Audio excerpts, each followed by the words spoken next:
بسم اللہ الرحمن الرحیم۔ السلام علیکم۔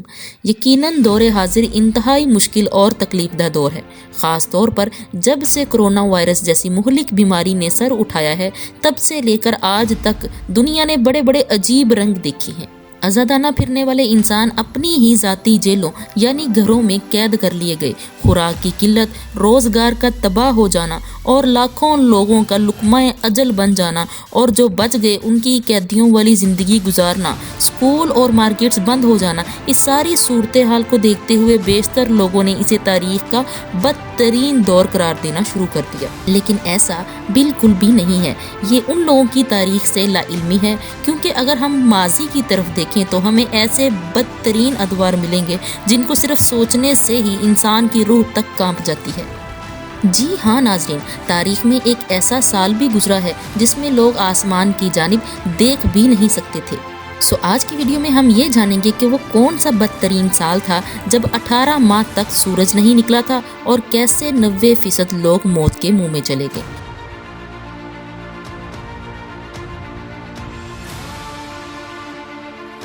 تو ویڈیو میں ڈسکشن چلتی رہے گی۔ آپ ہماری اس ویڈیو کو لائک کریں، ریکارڈنگ سٹوریز کو سبسکرائب کریں اور آنے والی تمام ویڈیو سے اپڈیٹ رہنے کے لیے بیل آئیکن پر ضرور کلک کریں۔ ناظرین، بے شک موجودہ دور بھی سختیوں سے کم نہیں ہے، مگر سوچئے کہ اگر آپ سن 536 عیسوی میں رہ رہے ہوتے تو کیا ہوتا۔ سن 536 ہی انسانی تاریخ کا بدترین سال قرار پایا۔ ہارورڈ یونیورسٹی کے تاریخ دان اور آثار قدیمہ کے ماہر مائیکل مک کارمک کہتے ہیں کہ دنیا کے بڑے حصے میں یہ تاریخ کے بدترین سالوں میں سے ایک تھا۔ وہ لکھتے ہیں کہ سن 536 میں پوری دنیا میں پر اسرار دھند پھیل گئی اور 18 ماہ تک دن رات اندھیروں میں ڈوبے رہے، جبکہ سورج غائب ہونے کی وجہ سے گرمیوں میں درجہ حرارت منفی تک گر گیا۔ جون کا مہینہ تھا جب چاند اور ستارے آسمان سے آہستہ آہستہ غائب ہونے لگے اور رات کا اندھیرا اتنا گہرا ہونے لگا کہ کسی چراغ اور مشل کے بغیر اپنے ہاتھ بھی دکھائی دینا بند ہو گئی۔ زیادہ تر لوگوں کا خیال تھا کہ شاید آسمان پر بادل چھا جانے کی وجہ سے چاند اور ستارے نظر آنا بند ہو گئے ہیں، لیکن وہیں کچھ لوگوں کو یہ بہت غیر معمولی لگ رہا تھا۔ دنیا کے کچھ حصوں میں کہیں سورج غروب ہو رہا تھا اور کہیں رات ہو رہی تھی۔ ناظرین گرامی، یاد رہے کہ اس زمانے میں شراب اور زنا اور ہر طرح کی برائی عام ہوا کرتی تھی۔ ان لوگوں کے اندر گناہ اور ثواب کا فرق تک ختم ہو چکا تھا۔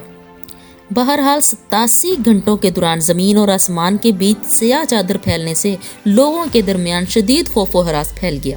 اس دور میں ٹیلی کمیونیکیشن کا کوئی نظام نہیں تھا، لہٰذا پیشہ ور گھڑ سوار ایک جگہ سے دوسری جگہ پیغام پہنچایا کرتے تھے۔ جن علاقوں میں دن کے وقت اندھیرا چھایا ہوا تھا، وہاں کے قاصد دوسرے علاقوں میں صورتحال دیکھنے کے لیے جانا شروع ہو گئے۔ یہ جہاں بھی جاتے وہیں سیاہ چادر کی طرح اندھیرا دکھائی دیتا، یہاں تک کہ لوگوں کو محسوس ہونے لگ گیا کہ آج صبح ہونے میں غیر معمولی تاخیر ہو رہی ہے۔ اسی پریشانی کے عالم میں پورا دن گزر گیا۔ لوگ خوف زدہ ہونے لگے کیونکہ اندھیرا گہرا ہوتا جا رہا تھا۔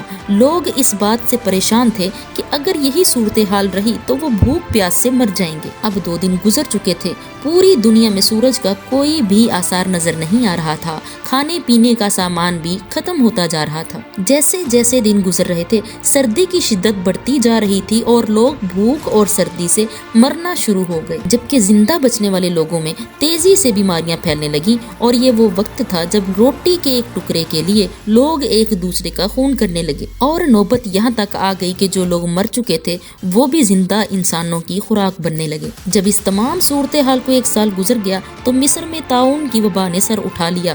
دیکھتے ہی دیکھتے لاکھوں لوگ اس وبا کا نشانہ بن گئے اور لاشوں کے ڈھیر لگ گئے، لیکن تب تک بھی آسمان میں روشنی کی کوئی کرن بھی دکھائی نہ دی۔ دنیا کی کل آبادی 50 کروڑ سے کم ہو کر 20 کروڑ تک آ چکی تھی۔ اور پھر ایک دن مشرق وسطیٰ کی طرف سے سورج کی روشنی نظر آئی جو 15 دن کے اندر پوری دنیا میں پھیل گئی۔ ناظرین، ایسا کیوں ہوا؟ اس بارے میں بہت سے مفروضے قائم کیے گئے، لیکن اس زمانے کے تاریخ دان بھی اس کی وجوہات بتانے سے قاصر رہے۔ البتہ کچھ کا خیال ہے کہ سب آتش فشاں پھٹنے سے ہوا تھا، جبکہ کچھ کہتے ہیں کہ گہرے بادلوں نے آسمان کو ڈھانپے رکھا، لیکن ایسا ممکن نہیں ہے کہ ایک لمبے عرصے تک بادل آسمان کو ڈھانپے رکھیں۔ جبکہ دوسری طرف ہارورڈ یونیورسٹی کے محققین کو سوئس گلیشیئر سے حاصل کردہ برف کے ٹکڑے کے تجزیے سے یہ وضاحت ملی ہے کہ